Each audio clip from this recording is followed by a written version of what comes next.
Somebody send some audio, wake my speakers up.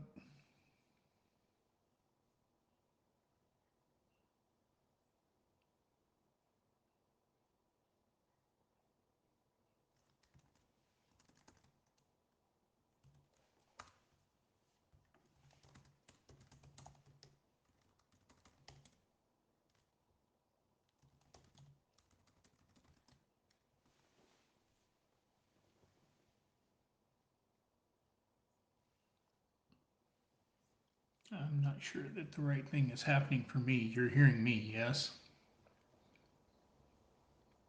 I'm not hearing anybody else though. Somebody else should talk. That worked. Thank you.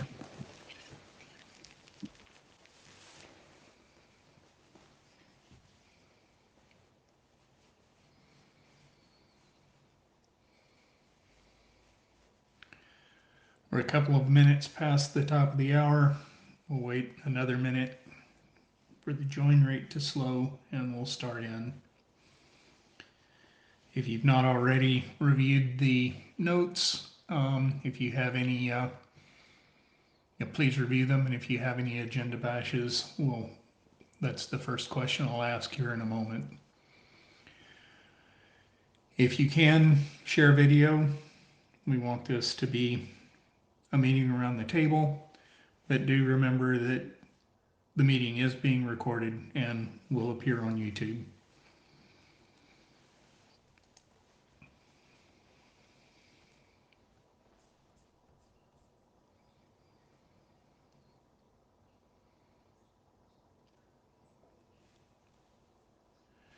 All right, so does anybody have any agenda bashes?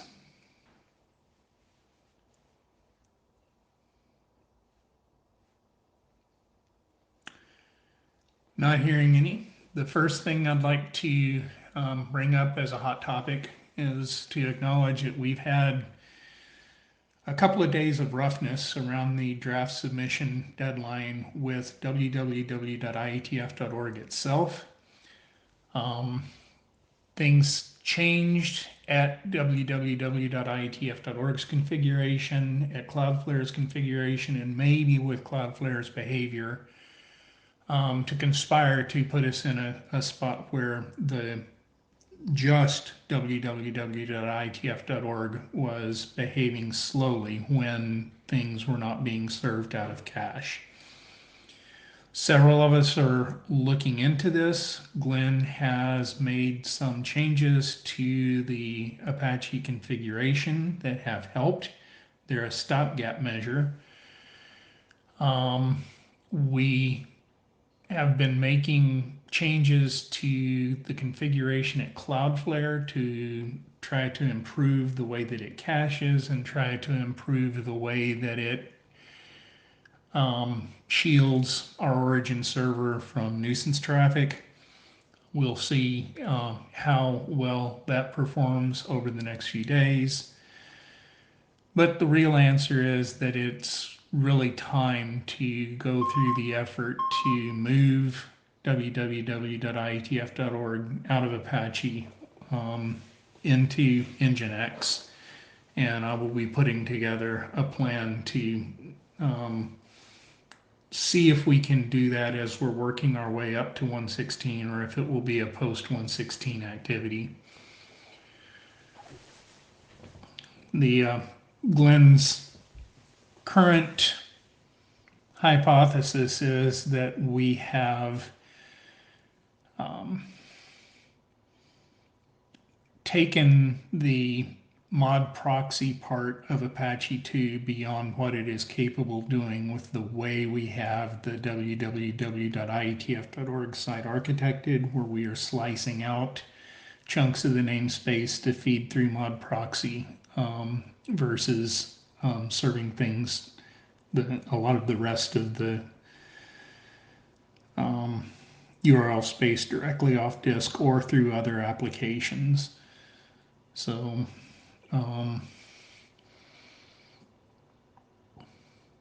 there are a few other things that we can try in that configuration to make it better. We'll see over the next few days.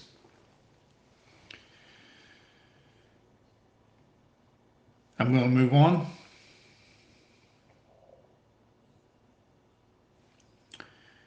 If someone could volunteer to watch the notes for me, I noticed from the last call that there were some people contributing on the notes. My windowing, I can't conveniently get the notes in addition to looking at the face. If there's something that needs to be brought to the verbal part of the conversation from the notes, jump in and do that. Could somebody please explicitly volunteer to do that for me now? Yeah, this is Rich. I'll keep you're talking about the chat tab. I'll keep it open. Thank you. All right. The next topic I have is to ask if there is any tooling that we need to be doing for IETF 116 that's not already very obvious in action moving along. Are there any unmet needs that anyone on the call has identified for IETF 116 that needs focus?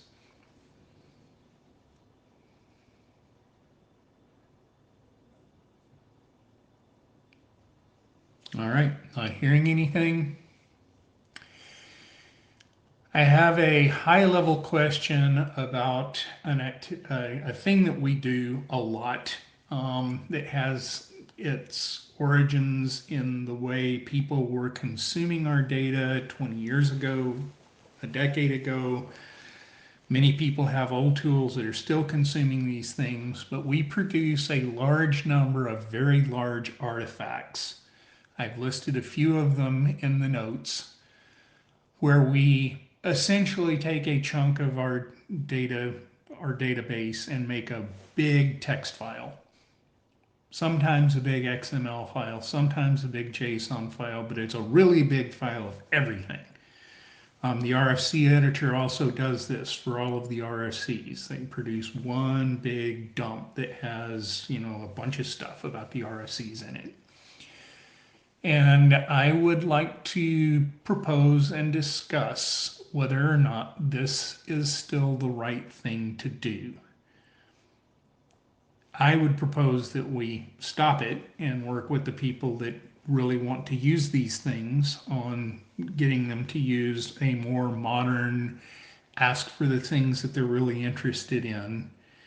And if they're really interested in trying to get everything, convince them that they get everything once and not over and over and over, and then incrementally use APIs to get the additional things that they need, with possible resync, but to stop making these big monster dump of all the working group charters into one great big text file, for example. Feedback, please.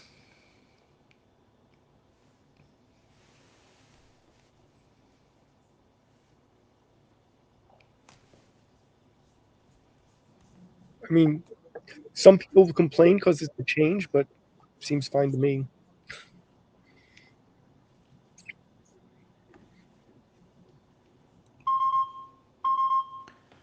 So this is one where I would expect Karsten to have an opinion. It looks like he might not have joined us today. So,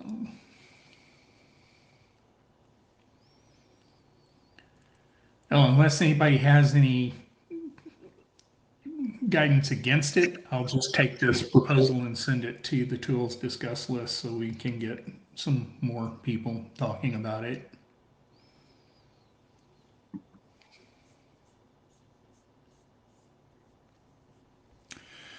All right, moving on.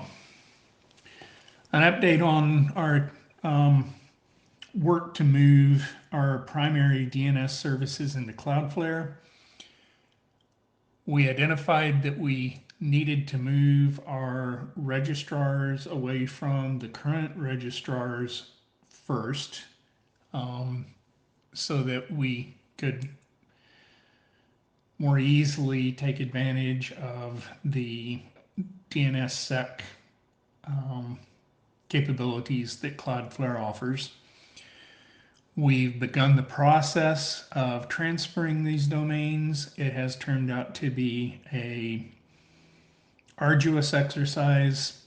It is slow, but we have motion. We have one of the active domains in the process of set up for transfer. Will be beginning its transfer later today or tomorrow.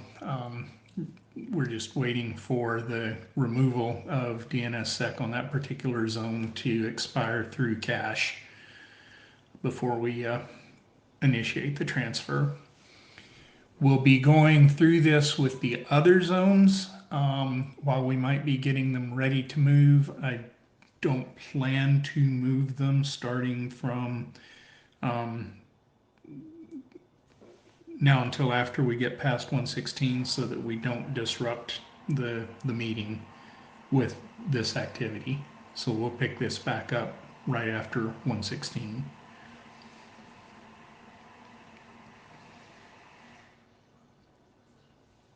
Anybody have any questions?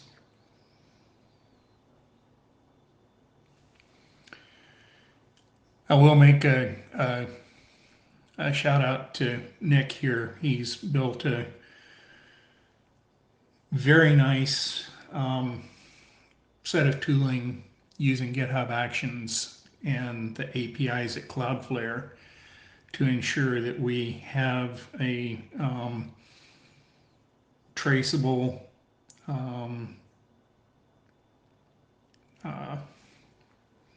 what's the word I'm looking for?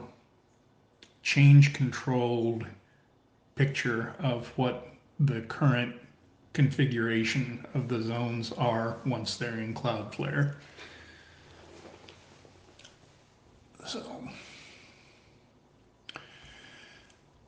my next topic is an update on where we are with the Postgres database in general, and in particular the migration of DataTracker to Postgres.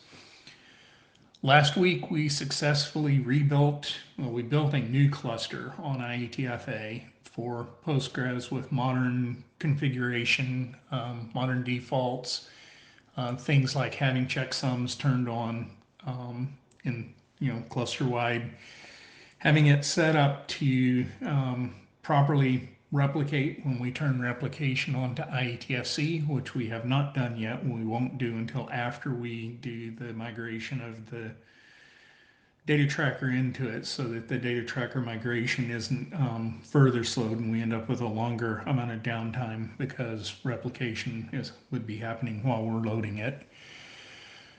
That happened pretty much almost without incident. It took a little bit longer than we intended, and I was surprised that there were some pages that weren't already in Cloudflare's cache that were 500ing during the few tens of minutes that we were doing this work last week. The action items that are coming out of that for me are to look into the Wagtail website's implementation and its integration with Cloudflare to make sure that it is posting. It's letting Cloudflare know that things are available for cache, and to see if we can pre-populate the cache at all of the edges, or if we are stuck with waiting for things behind the edges to make the fetch into cache in order to get the cache populated.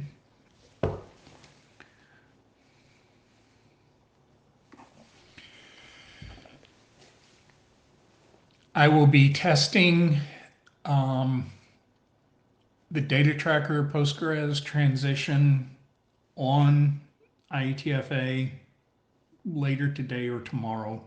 It's likely to fall in tomorrow at this point. That will give us a finer estimate on what our actual downtime will be on April 11th when we actually make the production move.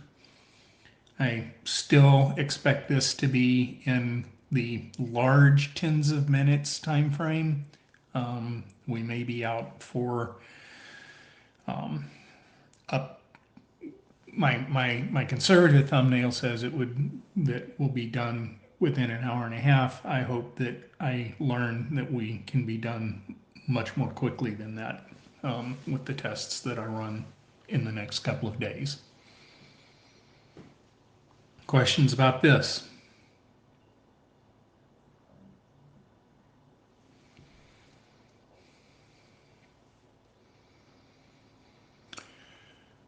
Next item is the RPC tools refresh project. Everyone should have seen the note that Jay sent to the tools discuss list about the plan that we have for implementation. Gene and I have started on building out user stories. We plan to have many discussions while we are in Yokohama with members of the community, members of the RPC, pushing to make sure that we're going to, as we're making the transition of these toolings, we build the right thing. Shared understanding, a good idea of where we're going and why is the goal of these conversations. I expect to begin implementation of the parts that we have confidence that everybody agrees on what needs to be done very soon after 116, but after we do the Postgres and Django 4 transition, because the new things that are going to be coming into the data tracker, we definitely want to build on scaffolding that is only going to be available to us once we're on Django 4. So, anybody have any questions about this project?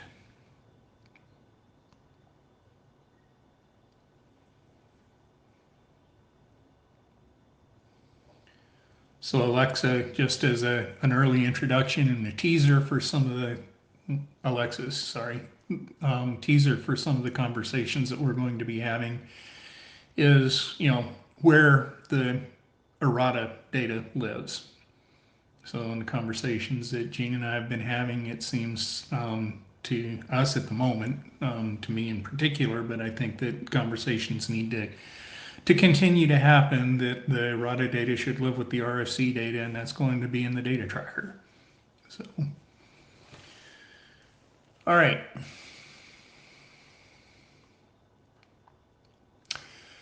The next item I have a pointer to a GitHub projects page that I've been putting together. It is in a draft form at the moment. You'll note in particular that it does not yet reflect the RPC tooling refresh, but it will soon.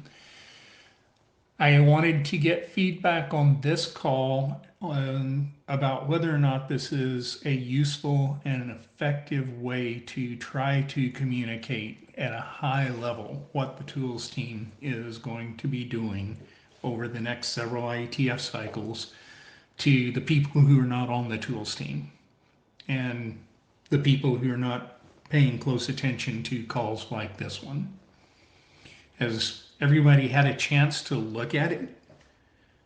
Does it make sense? Do you think it works? Is it a miss? We should be doing something else. What I'd like to get some feedback now. What do people have to say about it?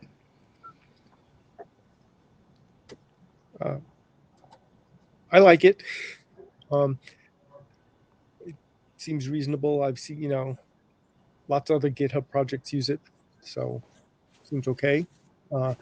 Probably is worthwhile because it's cheap, relatively cheap to do compared to other forecasting and planning things. And hey, do you want to present the slide at the working group chairs lunch? Absolutely. Okay, we'll talk offline.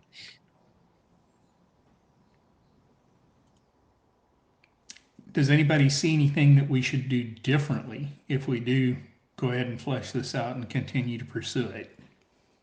Are there any missed opportunities here that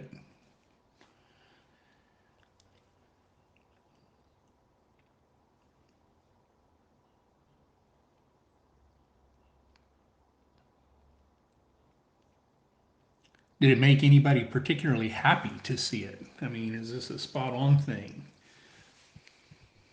Yeah, Jay gave us a good thumbs up. So it is good for conveying very big tasks at hand. Having it filled out would be nice. For instance, clicking some of these, there's no description. So somebody unfamiliar with these items might scratch their head at what these are. And is there significance in where they are listed within a column? Perhaps a small README All right. help. Some description of whether or not there is any significance there. At the moment, there is not. But it could be that we could organize things that way. So, all right. If anybody has any other thoughts, please send them to me. Send materials discuss. I will go ahead and spread a link to this around a little bit more widely. See if we can get even more feedback. I think I will work in just at least a couple of cards about the RPC tooling, and then send this to the tools discuss list to have conversations start before we get to 116.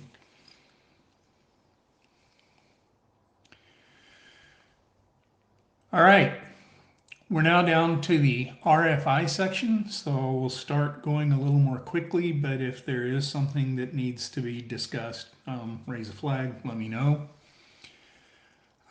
For the infrastructure strategy, we did get responses to the RFI. A team's been formed to digest those responses and turn them into action for the RFPs. We expect to meet this week.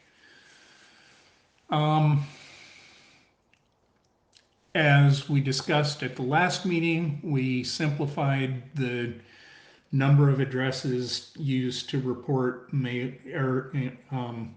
issues to the tools team. As to help the tools team, we're in the process of reconfiguring places like the footer and the data tracker to point to the new tools help alias, but the tools help alias is in place already.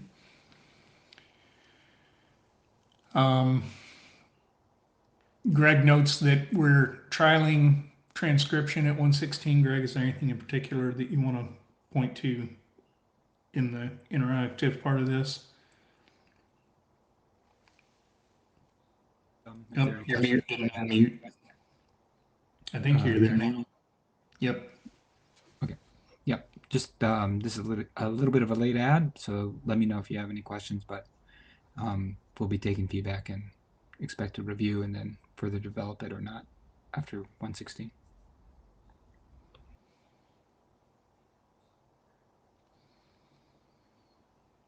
I guess one quick reaction that I have, be thinking about, I expect that if the transcripts are good, that somebody might ask to have them scooped into meeting minutes, and we might want to talk about what it would take to make that easy or not.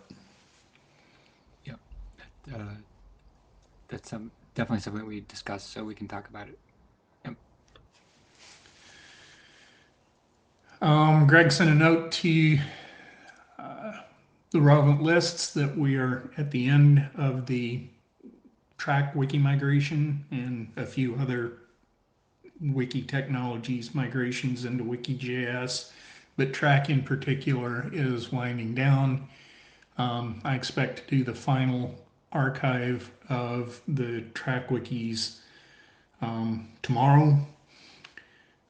That will be tucked away, not published, something that if we have a need to go back and look at, somebody on staff can.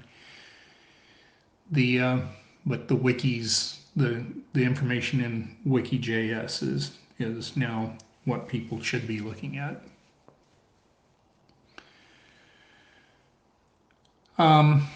For the data tracker, Robert? go ahead. Yeah, I just want a quick update on that one. So far, we've heard from one working group chair that they still need some work on their transition. So I don't think that'll stop anything else that's going on, but we are working with them. But otherwise, we haven't heard any concerns about the transition plan. Okay. For those chairs, is track itself changing, or are they just wanting tweaks to the WikiJS side of the translation of what was in track? Right, they're concerned about the content move. They're not concerned about the platform move for their group. But I think we'll have it resolved this week. Yeah.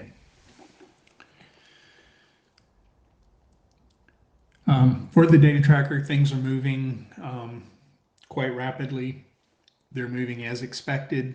You can track what's changed with the links that I've put into the notes. I expect to do another release this week. Then the next release after that will probably be what happens on April 11th. So unless we end up discovering something that we need to deploy in an emergency while we're at the meeting. Unless anybody has any data tracker questions, Kasara, you can do just a quick run through of the next several sections.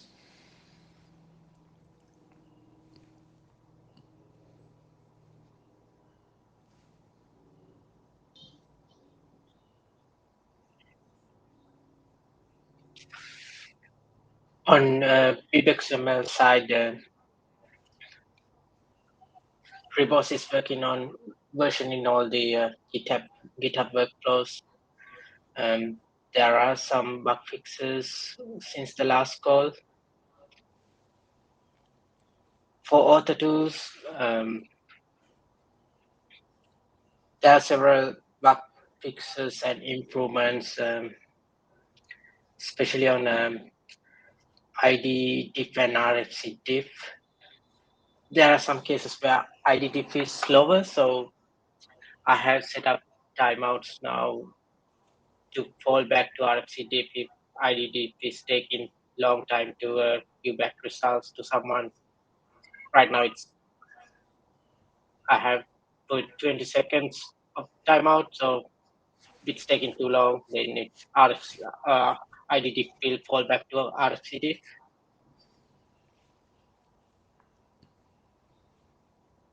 On XML to RFC, we haven't released a new release since last call.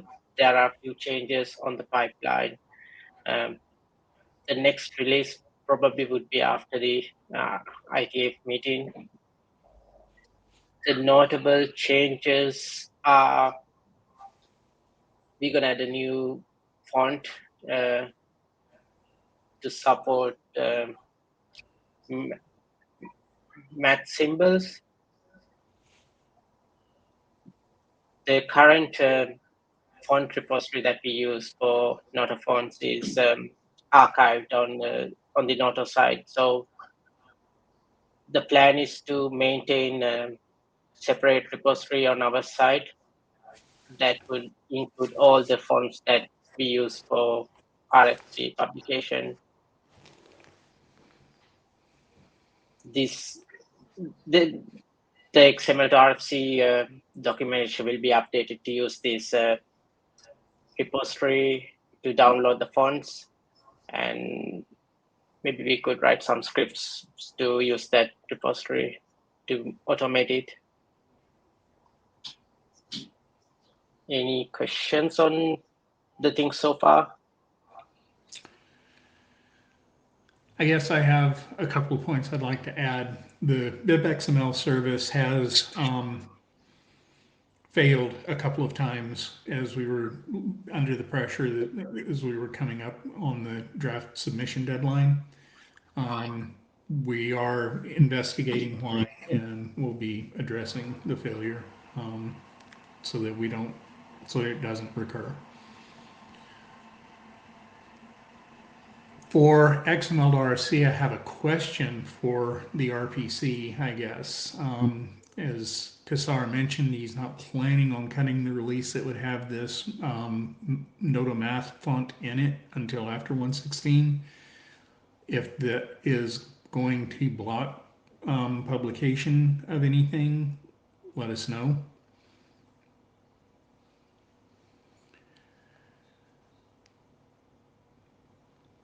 Okay. Okay. Yes, it is. You say yes, it is. Yep. Correct. One So doc. let's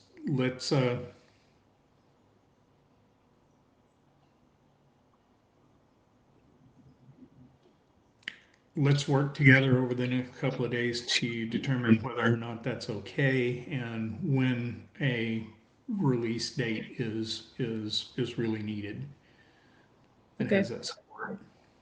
Thanks.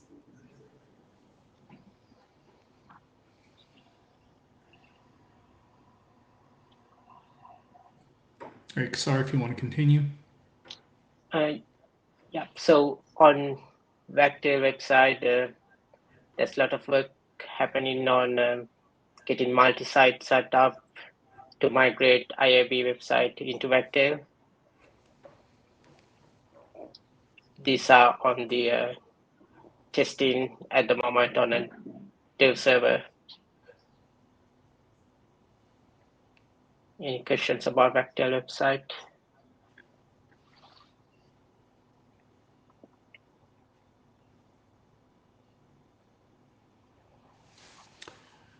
All right. So I don't see Ryan on the call, I think. Let me double check. Yeah, I don't see Ryan. Do we know who Unduk is?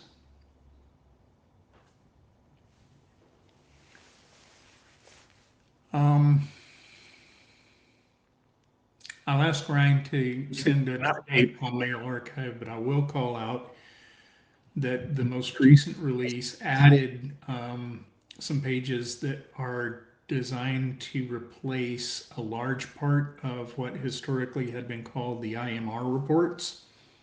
They're pages that show statistics for number of subscribers over the last month, whatever, for each of these lists, and the number of posts to a given list for these times.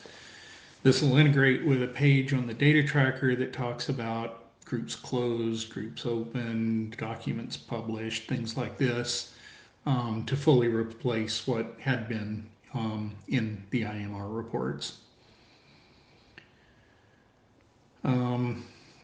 Eric is also not available. I'll ask him to send an update on what's happening in Ying catalog separately. Off the top of my head, the activity that I've seen on the Ying catalog project for the last month has focused on the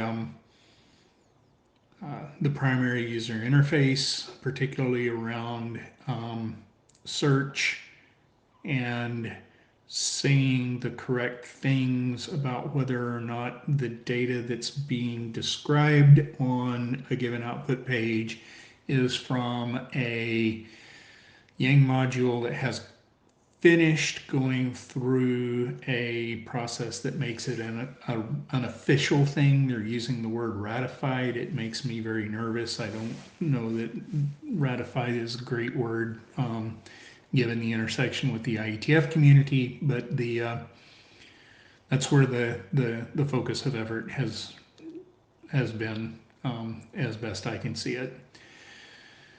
The last thing that I have to add is related to the IMAP user remapping topic that we have been tracking. There has not been progress on remapping users, but there has been progress on changing the way we authenticate users that will be leveraged eventually in the user remapping concept. We have an API that we created over the weekend. Alexi hasn't had a chance to review it yet, but it's in his hands now, that will move the authorization process for the IMAP server into something that's hitting an API instead of something that is using data tracker code directly and speaking directly into its database, which is what is currently deployed. So that brings us to open discussion and any other business. Is there anything that we haven't talked about that we need to talk about before we get to this next meeting now?